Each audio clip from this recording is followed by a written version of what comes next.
بسم اللہ الرحمن الرحیم. میں ہوں محمد عمر اسلم اور آپ دیکھ رہے ہیں پاکستان ٹیلی ویژن نیوز پر پروگرام جائزہ.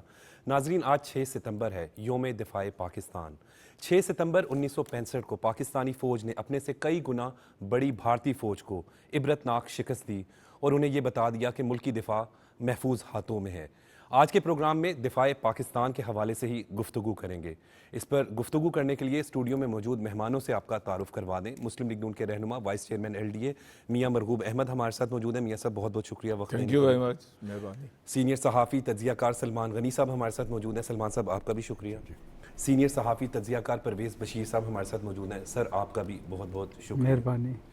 میاں صاحب، بڑا تاریخی دن ہے اور 6 ستمبر 1965 کی جب ہم بات کرتے ہیں تو ایک جوش و جذبہ تھا جو ہمارے جس طرح بزرگ بھی بتاتے ہیں اپنے سے کئی گنا بڑے دشمن کو ایک عبرتناک شکست دی اور دشمن کو یہ بھی بتا دیا کہ میلی آنکھ سے دیکھنے والوں کو ہم آنکھیں نکالنا جانتے ہیں.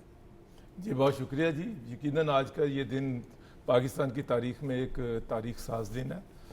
دشمن نے رات کے اندھیرے میں شب خون مارا تھا اور ان کا خیال تھا کہ ہم جو ہے چند گھنٹوں کے اندر لاہور شہر پر قبضہ کر لیں گے اور جم خانہ میں بیٹھ کے تو ہم دوپہر کا لنچ اور چائے پیئیں گے نا. تو یہ ان کے ارادے تھے.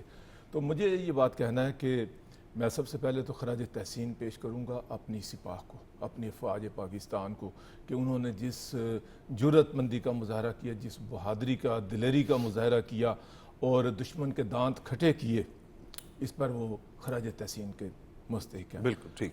اس کے ساتھ ساتھ دوسرا پہلو یہ بھی تھا کہ پوری پاکستانی قوم سیسا پلائی ہوئی دیوار بن کر کھڑی تھی اور دن رات ہر کوئی اپنی اپنی جگہ کے اوپر جو ہے وہ اپنا کردار ادا کر رہا تھا. ٹھیک. اور مجھے یاد ہے میری عمر 61 کی میری ڈیٹ آف برتھ ہے. آپ کو تو بالکل، لیکن مجھے میری یادداشت میں آج بھی وہ میں آپ سے اپنی جو ہے نا جی میموری ریکال کرتا ہوں کہ مجھے یہ یاد ہے کہ میرے راوی روڈ والے گھر پہ میری عمر سے اندازہ لگا لیں کہ ایک جہاز چھت سے ہماری سے اوپر گزرا جو کہ بالکل راوی پل کے اوپر اٹیک کرنا تھا. تو اس وقت ہمارے دائیں بائیں گھروں والے جو ہے نا چھاتے کے اوپر کھڑ گئے. ایک کے پاس بندوق تھی، اس نے بندوق سے للکارا لگایا. اچھا، ہاں صحیح. تو یہ وہ جذبہ تھا اس وقت قوم کے اندر. صحیح. مجھے یہ بھی یاد ہے کہ اس جو تھے کھانا لے کے جانا جہاں پہ بارڈر پہ نہیں، بارڈر پہ نہیں، یہ دیر راوی کے کنارے پہ جو گنیں لگی ہوئی تھیں تو وہاں پہ مورچے تھے، وہاں پہ لوگ کھانا پہنچاتے تھے اپنی جوانوں کو. تو یہ وہ ایک جذبہ تھا. اور دیکھیں اصل بات یہ ہے کہ دشمن نے 47 میں پاکستان کے قیام کو تسلیم نہیں کیا. ٹھیک. ان کا خیال تھا کہ یہ پاکستان آج بن تو گیا ہے تو اس کو ہم اگلے کچھ سالوں کے اندر جو ہے صفحہ ہستی سے نیست و نابود کر دیں گے. لیکن اور وہ سلسلہ آج تک جاری ہے. آج تک. اور 1965 کا پہلا ایونٹ تھا جس میں دشمن کے دانت کھٹے ہوئے. اور جس طرح سے پوری قوم نے بہادری کے ساتھ، ہماری سپاہ نے بہادری کے ساتھ جو ہے یہ کیا، جوانوں نے جام شہادت نوش کیے. جی تو یہ بہت بڑی بات تھی. میں سمجھتا ہوں کہ یہ قوموں کے اندر یہ جذبہ ہونا چاہیے. بالکل. یہ جذبہ جو ہوتا ہے نا اس کو کوئی شکست نہیں دے سکتا. بالکل ٹھیک. ہاں تو یہ وہ صورتحال تھی. لیکن میں سمجھتا ہوں کہ جہاں یہ ایک مثبت پہلو ہے کہ 1965 کے اندر ہمیں ایک اچھی شاندار گلوریس وکٹری جو ہے اللہ تعالیٰ نے نصیب کی. لیکن اس کے بعد بھی پاکستان کی تاریخ کو اگر ہم گریجولی نظر ڈالیں 71 پہ آ جائیں، اس کے بعد جو آج تک کے لمحات ہیں ملک کے اندر جو دہشت گردی کے واقعات ہیں، بھارت اپنی سازشوں سے باز نہیں آتا. جو دیکھیں جو راہ کی کارروائیاں ہیں یہ سازشیں آج تک جاری ہیں کہ پاکستان کو ہم کس طرح سے ڈی سٹیبلائز کرتے ہیں. آج وقت کے تقاضے پھر کچھ اور بدلے ہیں کہ آج یہ سمجھتے ہیں کہ ایک ایٹمی پاکستان ہے. یہ پاکستان، ایٹمی پاکستان کو شاید ہم اب صفحہ ہستی سے تو نیست و نابود نہیں کر سکتے، لیکن وہ سمجھتے ہیں کہ آج ان کو معاشی طور پر ہم جو ہے ان کو جو ہے تباہ کریں تاکہ یہ جو ایک ان کا ایک لیڈنگ رول ہے اسلامک امہ کے اندر اس سے ان کو روک کے رکھیں. بالکل بڑا ویلڈ پوائنٹ ہے جو میاں صاحب بات کریں. سلمان غنی صاحب بڑی بریف انہوں نے ڈسکشن کی اس حوالے سے. آپ کیا سمجھتے ہیں یوم دفاع پاکستان ہے ہمارے لیے ایک بڑا جو ہے وہ ایک تاریخی دن ہے تمام ہی پاکستانیوں کے لیے. کیا تقاضے کیا ہیں جس طرح آج کے دور کو اگر ہم دیکھتے ہیں تو یوم دفاع کے تقاضے کیا ہیں آج؟ دیکھیں جہاں تک یوم دفاع کے تقاضوں کی بات ہے تو سب سے بڑا تقاضا تو یہ ہے کہ پاکستان کے اندر اتحاد اور یکجہتی ہونی چاہیے. اتحاد اور یکجہتی کا عمل ہی پاکستان کے استحکام کا باعث ہوگا. دیکھیں جب آپ یوم دفاع کی بات کرتے ہیں تو یہ 6 ستمبر 1965 یہ کوئی ہنگامی اور غیر معمولی بات نہیں تھی. پاکستانی فوج الرٹ تھی اور اصل طاقت دیکھیں ایک طرف آپ سے 10 گنا بڑا دشمن تھا, جدید اسلحہ سے لیس تھا, لیکن دوسری طرف جوش و جذبہ تھا, عزم استقلال تھا, قومی اتحاد تھا.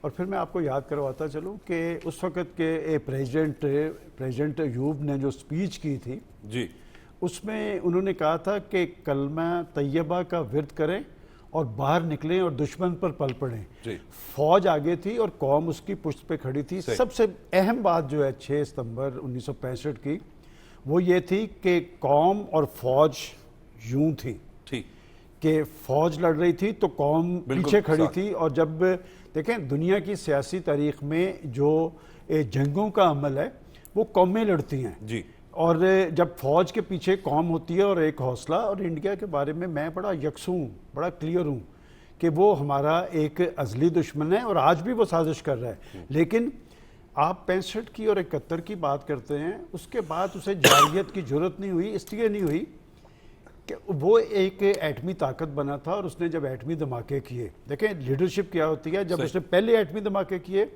تو ذوالفقار علی بھٹو نے ایٹمی پروگرام کی بنیاد رکھی ٹھیک اور ڈاکٹر قدیر نے انہیں لیٹر لکھا کہ جناب ہم پاکستانی ہیں, ہم بھی باصلاحیت ہے, ہم بھی نیوکلیر پاور بن سکتے ہیں. ذوالفقار علی بھٹو نے پاکستان انہیں بلایا, وسائل انہیں مہیا کیے اور اس کے بعد ڈاکٹر قدیر نہیں, اس کے بعد آپ کی آنے والی حکومتوں میں غلام اسحاق, جنرل ضیاء الحق, بے نظیر بھٹو اور پھر نواز شریف. پھر جب انہوں نے جرت کی وہ سمجھ رہے تھے کہ یہ معاشی حوالے سے شاید کمزور ہیں جی اور انہوں نے چیک کیا وہ جو 5 ایٹمی دھماکے کیے. اور پھر مجھے اچھی طرح یاد ہے یہ وہ لمحات تو 65 والے میں نہیں بتا سکتا, یہ میں آپ کو ایک دن کا 16-17 دن تھے. 28 مئی کو آپ نے کیے اور اس وقت کے پرائم منسٹر نے پرائم منسٹر نے وہ پاکستان سے باہر تھے, ایشیائی ممالک کے دورے پہ تھے. وہاں سے ہمارے آرمی چیف جنرل جہانگیر کرامت کو کہا کہ تیاری کریں اور لیڈرشپ یہی ہوتی ہے. انہوں نے کہا کہ تیاری کریں, ہمیں اس کا جواب دینا ہے. پھر قوم پھر پیچھے کھڑی تھی. دیکھیں بات یہ کہ جب بھی ہم قوم بنے ہیں نا, اسلامیہ نے ہند ہوں, تو پھر ہمیں ایک بڑی کامیابی ملی پاکستان کی صورت میں. جب بھی ہم قوم بنتے رہے ہمیں بڑی کامیابیاں ملی. ہم ایک ایٹمی پاور ہیں. عمر آج کے دور میں جب میں ایٹمی پاور ہونے پہ فخر محسوس کرتا ہوں تو پھر میں روس کی طرف بھی دیکھتا ہوں, وہ بھی ایٹمی پاور تھا لیکن ٹوٹ گیا. کیوں ٹوٹا؟ صحیح. اصل پاور اب ہے معاشی پاور. اب جنگیں معاشی, اب دنیا کے اندر جو جنگیں ہو رہی ہیں وہ معاشی محاذ پہ ہو رہی ہیں. اور اب ہم پھر ایک دفعہ ٹیک آف کرنے کی پوزیشن میں آئے. اور ہمارے پرائم منسٹر جب چین کے وزٹ پہ گئے اور انہوں نے چین کے ساتھ متعدد نئے معاہدے کیے اور سی پیک کی اپ گریڈنگ کا عمل. یہ بلوچستان جو ہے نا, بلوچستان کے بارے میں ہمیشہ یہ کہتا ہوں کہ بلوچستان جلتا ہے تو پاکستان جلتا ہے.